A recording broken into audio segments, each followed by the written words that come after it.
Pakistani high commissioner India میں آپ کا تھا. سر یہ کسی بھی پاکستانی سفارتکار کے لیے ایک سب سے زیادہ چیلنجنگ اور بہت اہم رول ہے. آپ کا اس حوالے سے کیا تجربہ رہا ہے؟ بہت شکریہ، آپ نے مجھے بلایا اور بات چیت کا موقع فراہم کیا. نوازش، جہاں تک بھارت میں پاکستان کو ریپرزینٹ کرنے کی بات ہے، آپ نے بالکل درست کہا. ایک پاکستانی کسی پاکستانی سفارتکار کے لیے بڑی، میں سمجھتا ہوں، عزت کی بات ہے کہ وہ بھارت میں پاکستان کو ریپرزینٹ کرے. یقیناً نیو دہلی جو ہے ایک مشکل جگہ ہے پاکستان کے لیے، آپ جانتی ہیں. جو ماحول ہے وہاں اس میں ایک ہاسٹیلیٹی تو ماحول ہے. تو سب چیزوں کو سامنے رکھتے ہوئے یہ کہا جا سکتا ہے کہ ایک مشکل پوسٹنگ ہے، لیکن کچھ حوالوں سے آسان بھی ہے. اور وہ یہ ہے کہ ہم ایک دوسرے کی زبان سمجھ سکتے ہیں، تو جو انٹریکشن ہے اس میں اتنی مشکل نہیں ہوتی. چونکہ ہم تاریخ کے حصے میں رہے ہیں ایک ساتھ، تو تھوڑا بہت دوسرے کو سمجھنے میں آسانی بھی ہوتی ہے.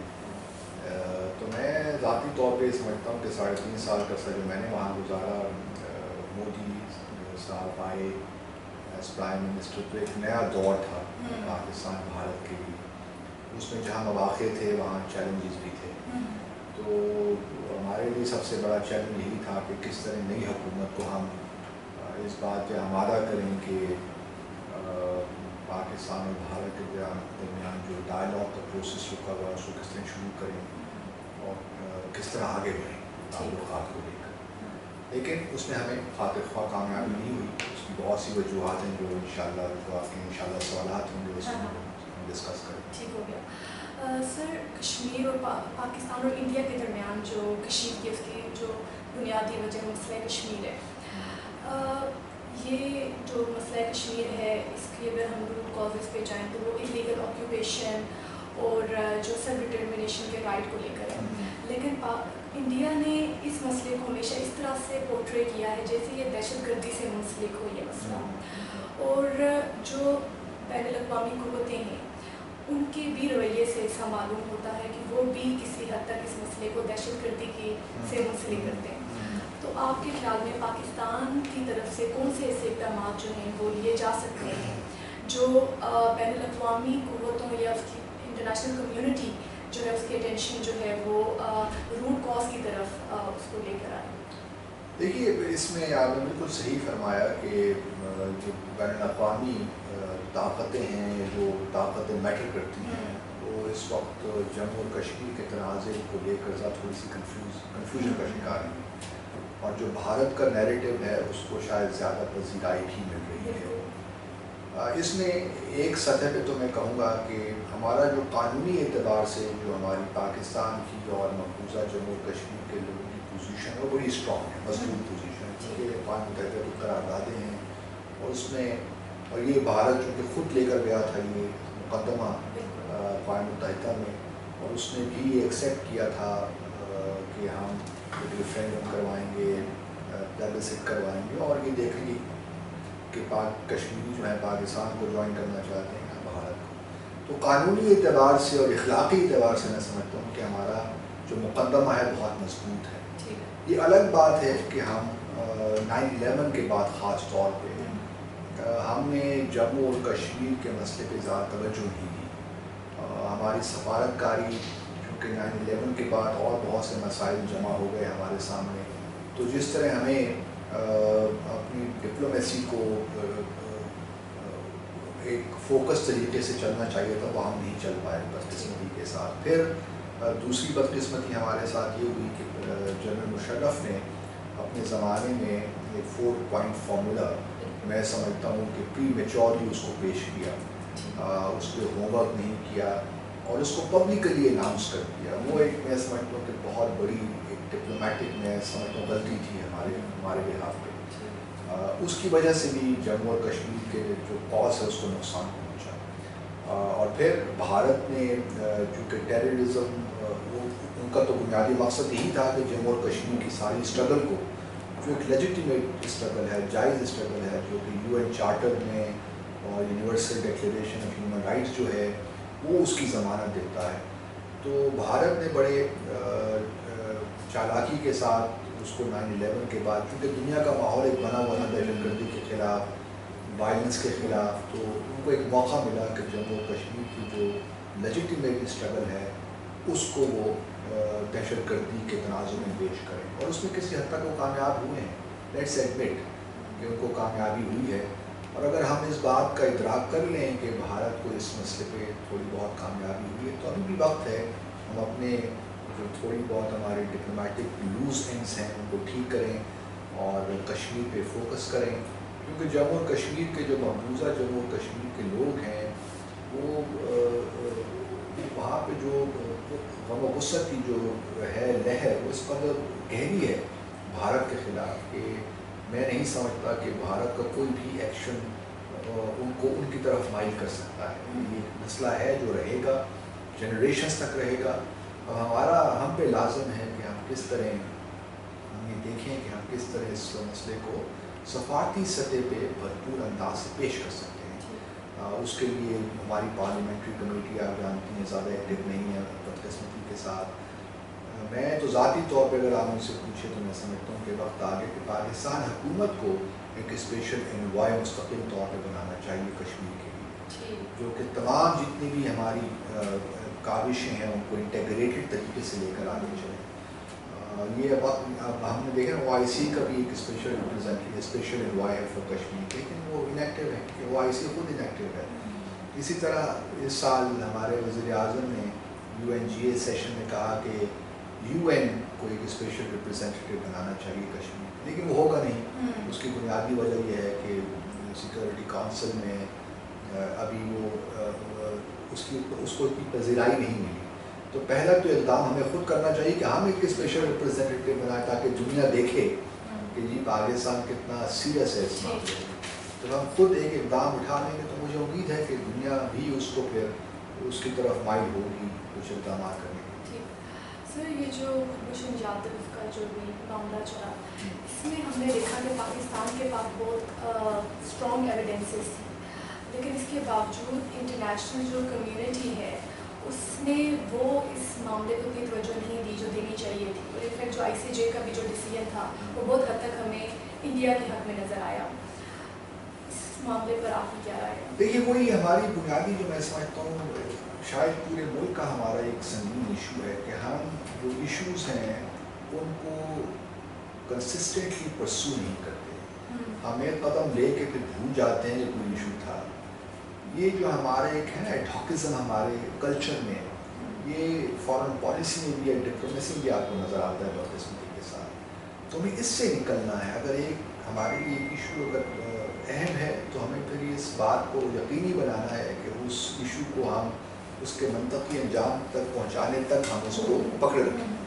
اب کلبھوشن جادھو کا جو ایشو ہے بڑا سیریس ایشو ہے ہمارے لیے. ہمیں معلوم ہے کہ بھارت کس طرح افغانستان کو یوز کر رہا ہے، استعمال کر رہا ہے پاکستان کو ڈی اسٹیبلائز کرنے میں.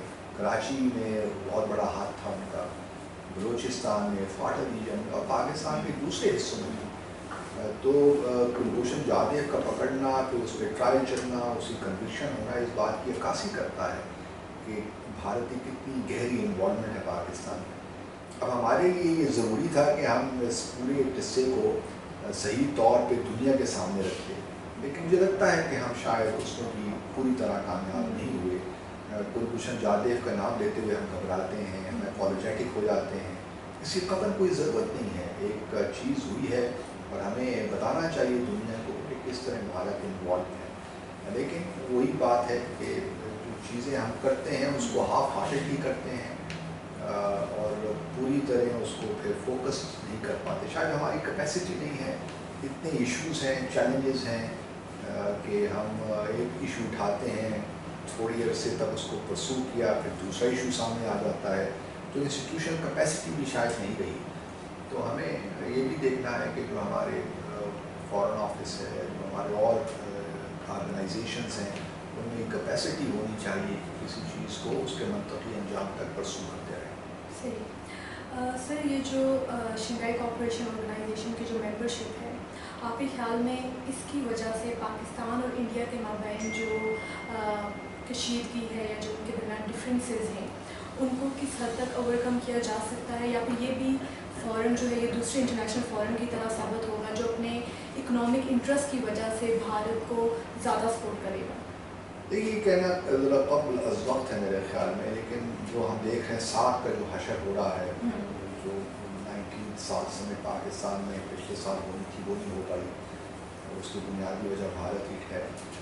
اب اس بات پہ ڈپینڈ کرتا ہے سی او میں آیا یہ کامیاب ہوتی ہے پاکستان اور بھارت کو ایک ساتھ لانے میں، اس کا میرے خیال میں انحصار رشیا اور چائنا پہ ہوگا کہ وہ کس حد تک اپنا اثر استعمال کرنا چاہتے ہیں، خاص طور پہ بھارت پہ، کہ بھارت کو اس بات پہ مجبور کریں یا رضامند کریں، مجبور کیا کرنا ہے، اس بات پہ راضی کریں کہ آپ پاکستان کے ساتھ انگیجمنٹ کریں، ڈائلاگ کریں اور جتنے بھی مسائل ہیں ان کو حل کرنے کی کوشش کریے۔ دیکھیے بسما ہم یہ بات جانتے ہیں کہ پاکستان اور بھارت کے جو تعلقات ہیں وہ ایک روز میں نہیں حل ہو سکتے، کسی کے پاس جادو کی چھڑی نہیں ہے کہ وہ ہلائیں اور تمام مسائل خود بخود سے ختم ہو جائیں، یہ نہیں ہونے والا۔ ہمیں بھارت اس بات پہ ہمیں انسسٹ کرنا ہے بھارت کے ساتھ کہ جو بھی انگیجمنٹ کا ڈائلاگ کا پروسیس ہوگا اس میں تمام ایشوز جو ہیں وہ ڈسکس ہوں گے اور ان کو ہم ریزالو کرنے کی کوشش کریں گے۔ یہ نہیں ہو سکتا کہ آپ صرف تجارت کی بات کریں، کلچرل ریلیشنز کی بات کریں، پیپل ٹو پیپل کانٹیکٹس کی بات کریں، سیاست کی بات بھی کر لیں، سرکری کی بات بھی کر لیں، لیکن آپ جموں اور کشمیر کی بات نہیں کریں۔ جموں اور کشمیر میں ذاتی طور پہ سمجھتا ہوں، میرے خیال میں ہر پاکستانی کو اس بات کا احساس ہے کہ جو بنیادی مسئلہ پاکستان اور بھارت کے درمیان ہے جموں اور کشمیر کا تنازع ہے۔ آپ دیکھیے اگر ہم نے جنگیں لڑی ہیں جتنی بھی 47 48 میں، 65 میں، 71 میں، کارگل کانفلکٹ کی اگر آپ لیجیے تو اس کی بنیادی وجہ جو ہے جموں اور کشمیر ہے۔ ہمارے پرابلمس دونوں ملکوں کے درمیان سمجھوتہ ایکسپریس بلاس سے یا ممبئی بلاس سے یا پٹھان کوٹ یا اوری سے شروع نہیں ہوئے۔ اگر یہ واقعات بھی ہوئے ہیں تو ان کی بھی کہیں کہیں جو ہے تانے بانے جموں اور کشمیر کے ساتھ جا کے ملتے ہیں۔ تو میں اپنے ٹینیور میں نے بھارت جو ہمارے انٹرلوکیٹرس تھے، جو بھی عام لوگ بھی تھے، سول سوسائٹی، ایڈوکیسی گروپس، ان کو یہی سمجھانے کی کوشش کرتا رہا کہ دیکھیے آپ جموں اور کشمیر کے مسئلے کو کارپیٹ کے اندر چھپا نہیں سکتے۔ جب تک اس مسئلے کو حل نہیں کریں گے آپ میں وہ لیول جو ٹرسٹ کا لیول ہے وہ باہر ہی نہیں ہو سکتا، اور جب تک وہ نہیں ہوگا ٹریڈ ریلیشنز بھی آگے نہیں بڑھ سکتے، کلچر ٹو کلچر، لیکن آپ کرکٹ نہیں کھیلتے ایک دوسرے کے ساتھ۔ تو جب تک ٹرسٹ لیول ہمارا ایک سطح پہ نہیں آئے گا اس وقت تک سیکیورٹی کنسیڈریشنز کی وجہ سے وہ تعلقات نارمل ہو ہی نہیں سکتے۔ اس لیے ہمیں ہر ایریا میں بات چیت کرنی ہے اور برک بائی برک ہم نے یہ عمارت کھڑی کرنی ہے باہمی اعتماد کی۔ تو یہ صرف تبھی ہو سکتا ہے جب ہم جموں اور کشمیر کے مسئلے پہ سیریسلی غور کریں اور بھارت کو کم از کم اس میں کچھ اسٹیپس لینے پڑیں گے۔ فار ایگزامپل جو ہیومن رائٹس سچویشن ہے اس وقت مقبوضہ کشمیر میں، اس کو بہتر کرنا پڑے گا۔ جو ڈریکونین لاز ہیں، ایسپا ہے، پبلک سیفٹی ایکٹ ہے، اس قسم کے اور جو لاز ہیں اس کو ٹھیک کرنا پڑے گا۔ ڈی ملٹرائزیشن کرنی پڑے گی، جو 7 لاکھ فوجیں یا سیکیورٹی پرسنل وہاں پہ موجود ہیں اربن ایریا سے خاص طور پہ نکالنا پڑے گا تاکہ ماحول بہتر ہو، ہیومن رائٹس سچویشن وہاں بہتر ہو۔ پیلٹ گنس کا جو استعمال ہو رہا ہے، دیکھیے نا صرف کشمیر میں اگر ہڑتال ہوتی ہے یا اسٹرائکس ہوتی ہیں تو وہاں پیلٹ گنس کا استعمال ہو جاتا ہے، لیکن گجرات میں لاکھ بندہ نکل آتا ہے، وہاں پہ ہلڑ بازی ہوتی ہے، آسام میں ہوتی ہے، ویسٹ بنگال میں ہوتی ہے، وہاں پیلٹ گنس کا استعمال نہیں کرتے۔ تو یہ بھی جس طریقے سے مقبوضہ جموں اور کشمیر کے لوگوں کو ٹریٹ کرتے ہیں، یہ بھی میں سمجھتا ہوں اس پہ بھی ہمیں آواز اٹھانی چاہیے۔ اور بھارت پہ بڑی ذمہ داری ہے کہ وہ وہاں کے حالات کو بہتر کرے، جو ماحول ہے اس کو بہتر کرے۔ اس میں یہ ہوگا کہ پھر حریت کے ساتھ انگیجمنٹ ہماری ہوگی، ایک ٹرائی لیٹرل یا ٹرائنگولر انگیجمنٹ ہو سکتی ہے، اور تمام جو جینون ریپرزینٹیٹیوز ہیں جموں اور کشمیر کے، جو ہم سمجھتے ہیں کہ حریت ہی ہے، تو ان سے بھی ایک وقت آئے گا کہ ہمیں انگیج کرنا پڑے گا تاکہ جو مسئلہ ہے اس کا پائیدار حل نکل سکے۔ سر یہ جو ٹرمپ کی ابھی جنوبی ایشیا کی جو پالیسی ہے، آپ کے خیال میں اس سے انڈیا اور پاکستان کے جو تعلقات اس پہ کیا اثرات پڑیں گے؟ دیکھیے بدقسمتی ہے کہ ٹرمپ صاحب نے جو پالیسی اناؤنس کی اس میں کانٹرڈکشنز بھی ہیں بدقسمتی کے ساتھ، اور میں نہیں سمجھتا کہ بہت تعمیری ہے، مثبت ہے. دیکھیے کانٹرڈکشن تو بالکل صاف نظر آتی ہے. ایک تو اگر آپ افغانستان میں امن لانا چاہتے ہیں تو پھر آپ کو جو ہے اپوزیشن فورسز ہیں ان کا بھی نقطۂ نظر سمجھنے کی کوشش کرنی چاہیے. پہلی بات تو یہ ہے کہ جب تک میں ذاتی طور پہ یہ سمجھتا ہوں کہ جب تک امریکہ یا جو بھی فارن فورسز جو ہیں افغانستان میں موجود ہیں اس وقت تک پائیدار امن وہاں پہ نہیں آ سکتا. اس لیے جو امریکہ کی فورسز کو اوپن اینڈڈ کر کے چھوڑ دیا کہ رہیں گی، کوئی ٹائم نہیں دیا انہوں نے، یہ بھی میں سمجھتا ہوں کہ اس میں ایک کانٹرڈکشن ہے. دوسری بات یہ ہے کہ ہم نے پچھلے سالوں میں دیکھا کہ جب بھی آپ نے کائنیٹک فورسز کا استعمال کیا اس سے مسائل حل نہیں ہوئے. بات یہ ہے کہ اگر آپ انگیجمنٹ یا مسائل بات چیت کے ذریعے مسئلہ حل نہیں کرنا چاہتے تو پھر آپ پاکستان کو کیوں آپ انسسٹ کر رہے ہیں کہ بھئی یہ طالبان یا حقانی نیٹ ورک کو انگیج کریں.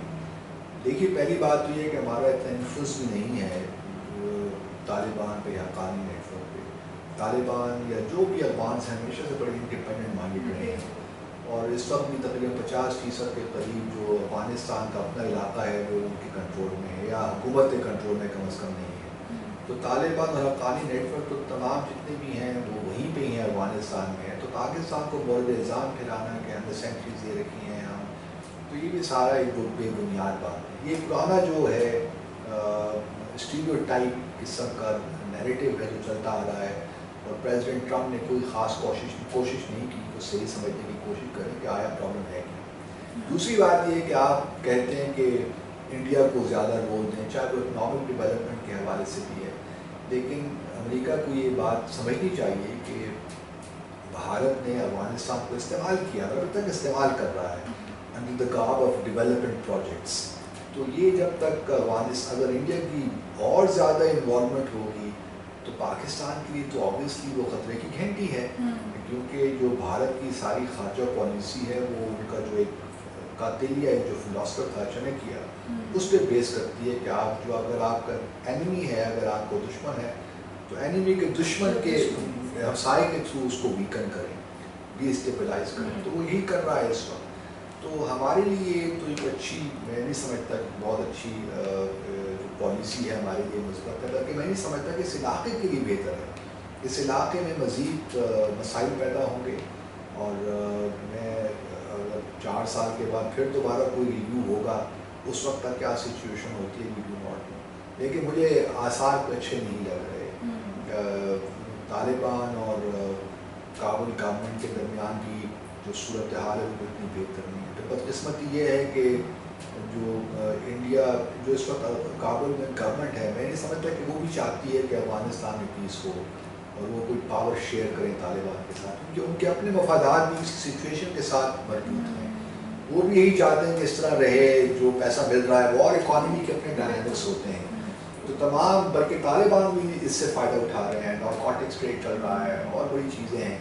تو تمام جتنے بھی پلیئرز ہیں، چاہے وہ افغانستان کے اندر ہیں یا افغانستان سے باہر ہیں، اس وقت پاکستان کے بغیر چائنا، میں سمجھتا ہوں چائنا، رشیا اور پاکستان کے مفادات اس میں ہیں کہ وہاں پہ بھارت میں امن ہو. یو ایس چاہتا ہے، رشیا بھی چاہتا ہے کہ افغانستان میں فورسز جائیں یہاں سے، فارن فورسز. ہمارے بھی انٹرسٹ نہیں ہے، کیونکہ ہمارے اپنا جو اکنامک ایجنڈا ہے ڈیولپمنٹ کا، ہمارا اپنا جو ایکسٹریمزم کے خلاف ہمارا ایک ایجنڈا ہے، نیپ نیشنل ایکشن پلان، اس میں ہمارے تو انٹرسٹ میں یہی ہے کہ افغانستان میں امن ہو، وہاں پہ ریکنسیلیشن ہو. لیکن افغانستان کے اندر جو فورسز ہیں وہ یہ نہیں چاہتی، میرے خیال میں امریکہ بھی نہیں چاہتا، کیونکہ وہ پرماننٹلی یہاں پہ رہنا چاہتا ہے رشیا اور چائنا اور پاکستان کے بارڈر میں، تاکہ یہاں سے حالات کو دیکھتا رہے. جو الائنمنٹس اور ری الائنمنٹس ہو رہی ہیں اس وقت دنیا میں، تو اپنی پریزنس کو یہاں رکھنا چاہتا ہے. تو جب تک یہاں علاقہ انسٹیبل رہے گا، یہاں پہ حالات اس طرح رہیں گے، تو ان کو ایک جواز مل جاتا ہے یہاں پہ رہنے کا. تو صرف پاکستان، رشیا اور بھارت بھی ہی چاہتا ہے کہ یہاں پہ ایک قسم کا یہ ماحول رہے تاکہ وہ پاکستان کو ڈی اسٹیبلائز کر سکیں، جو ہمارا ویسٹرن بارڈر ہے وہ انسٹیبل رہے. تو یہ تمام چیزیں ہیں جس کا ہم نے دیکھنا ہے، کیونکہ ہمارے لیے، چونکہ میں نے اس سے پہلے کہا، ہمارا تو مفاد اسی نہیں ہے کہ بھارت افغانستان میں امن آئے.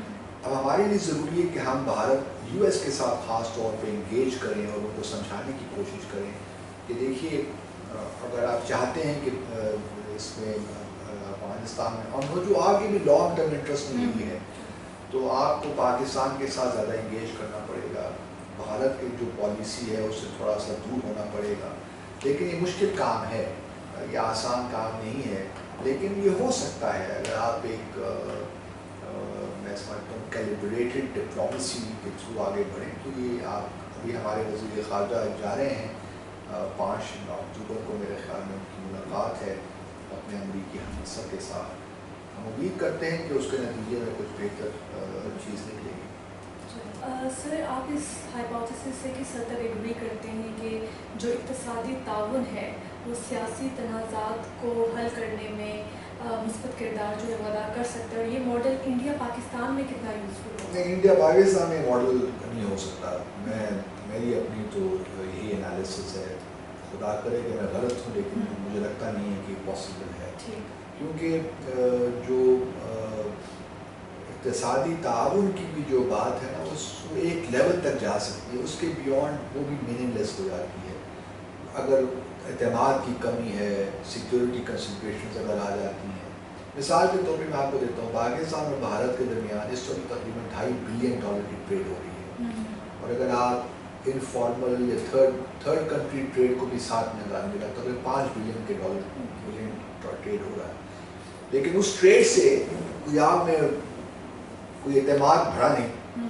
ابھی بھی دیکھیے آپ، جو ہم ویزا ایشو کرتے ہیں دوسرے ممالک کو، وہ کنٹری ویزا نہیں ہوتا، ہم سٹی اسپیسیفک ویزا ایشو کرتے ہیں. اگر بھارت کو، بھارتی باشندے کو پاکستان کا ویزا مل رہا ہے تو شہروں کا ملے گا. یہ 3 شہر وزٹ کر سکتا ہے، یہ 4 شہر، یہ دنیا میں اور کہیں نہیں ہوتا. اسی طرح پاکستانی جو بھارت جاتا ہے اس کو بھی سٹی اسپیسیفک ویزا ملتا ہے. پھر آپ دیکھیے کہ جو ہماری سم ہے پاکستان کے موبائل فون ہے وہاں یوز نہیں ہو سکتا، اور ان کا موبائل ہمارے یہاں یوز نہیں ہو سکتا. پھر آپ دیکھیے کہ کتنے ایگریمنٹس ہم نے 2012 میں کیے کہ جو ایک دوسرے کی بینکنگ جو فیسلٹیز ہیں وہ ہم یہاں قائم کریں گے، لیکن ہنوز کوئی اس پہ نہیں ہو رہا کیونکہ وہ اعتماد کی کمی ہے.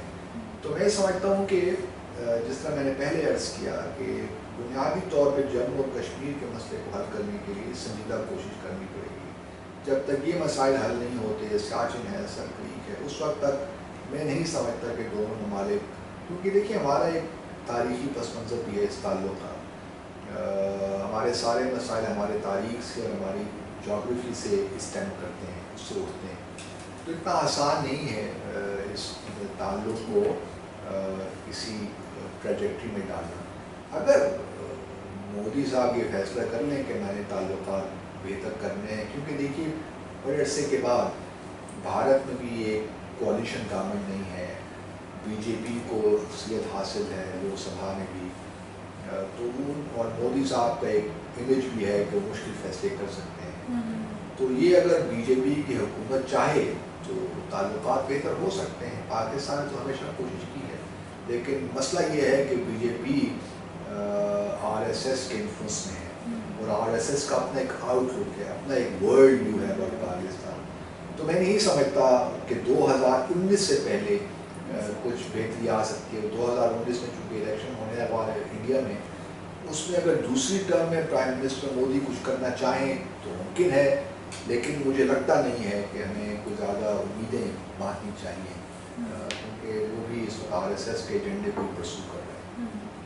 سر، ریسنٹ ڈیولپمنٹ کی اگر ہم بات کریں بھی، انڈس واٹر ٹریٹی پہ جو مذاکرات ہوئے ہیں وہ بغیر کسی نتیجے کے اختتام پذیر ہو گئے، اس بارے میں آپ کیا کہیں گے؟ دیکھیے پانی ایک بہت بڑا مسئلہ ہے ہمارے لیے بھی اور بھارت کے لیے بھی. میں سمجھتا ہوں جس طریقے سے پانی کا استعمال ہم کرتے ہیں اپنے ملک میں، بڑی بدقسمتی ہے. پاکستان وہ واٹر اسٹریس کنٹری بنتا جا رہا ہے. تو پہلے تو ہمیں اپنے اندر جو ہمارے مسائل ہیں ان کو حل کرنا چاہیے.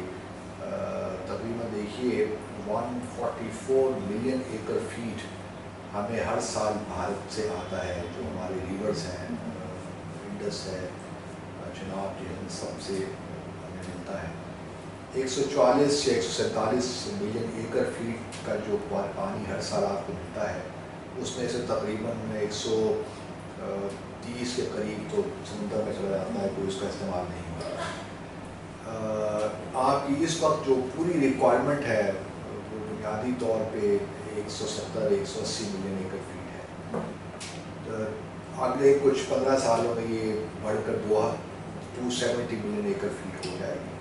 اب میں سوال یہ پوچھتا ہوں اپنے سیاستدانوں سے, اپنے حکومتوں سے, کتنے آپ نے ڈیمز تعمیر کیے ہیں کہ جو ان واٹرس کو کنزرو کر سکے, اسٹور کر سکے؟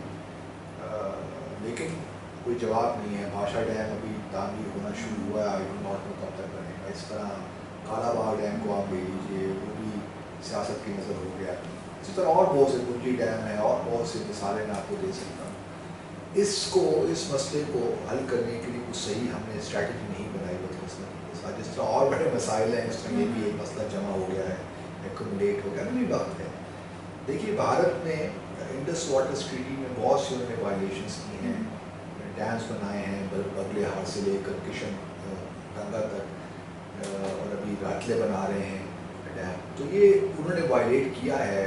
جو ڈیزائنز ہیں ڈیمز کے یا پاور پروجیکٹس کے, وہ شاید وہ ٹریٹی سے they are not in sync with the treaty provisions. اس میں ہم یہ گئے ہیں, ہم نے کہا ہے کہ کورٹ آف آربیٹریشن ہونی چاہیے. بھارت کا خیال یہ ہے کہ نہیں, نیوٹرل ایکسپرٹ رکھیں, اس سے یہ مسائل. تو یہ چل رہا ہے, آرگومنٹ چل رہا ہے, اس میں ابھی تک کوئی کامیابی ہمیں نہیں. ورلڈ بینک بھی اپنا کردار ادا کرنے کی کوشش کر رہا ہے. لیکن یہ بات ہم سب کو سمجھ لینی چاہیے کہ بھارت پچھلے جب سے ٹریٹی آئی ہے 1960 میں, بھارت نے پاکستان کا پانی روکا نہیں ہے کبھی ایز سچ. اگر کیونکہ بھارت کو بھی اجازت ہے کچھ مقدار پانی کا استعمال کرنے کی ریورس میں, لیکن جتنا پانی 1960 میں آتا تھا لگ بھگ تقریباً اتنا ہی پانی آج کل بھی آ رہا ہے. کبھی کبھی وہ چالاکی کرتے ہیں, جب ڈسٹریس ہوتا ہے پانی میں تو وہ روک لیتے ہیں, یا پانی کا زیادہ کر دیتے ہیں جب سیلاب صورتیں ہوتی ہیں, اس قسم کی چالاکیاں وہ کرتے ہیں. اور وہ چونکہ دشمن ملک ہے تو ان کو زیب بھی دیتا ہے کسی حد تک.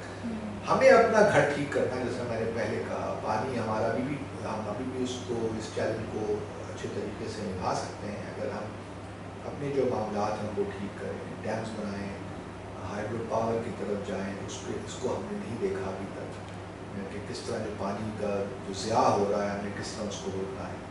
اور اگر ہم یہ سب چیزیں کر لیں گے تو کوئی مسئلہ نہیں ہے. پھر ہم بھارت کے ساتھ صحیح اسٹرانگ فوٹنگ ان کے ساتھ میں کیس بھی کر سکتے ہیں. بھارت کا ایک ہوتا ہے کہ یہ آپ سارا پانی کو ضائع کر دیتے ہیں, جو بھی ہم آپ کو دیتے ہیں جو آپ کا حق ہے, لیکن آپ اس کا صحیح استعمال نہیں کرتے. ہمارے پاس بھی دنیا کو دکھانے کے لیے کچھ رہتا نہیں. آرگومنٹ کیا ہے کہ اگر 120 ملین ایکڑ فیٹ پانی سمندر میں چلا جاتا ہے ہر سال, تو آپ کس طرح اپنا کیس افیکٹولی لڑ سکتے ہیں؟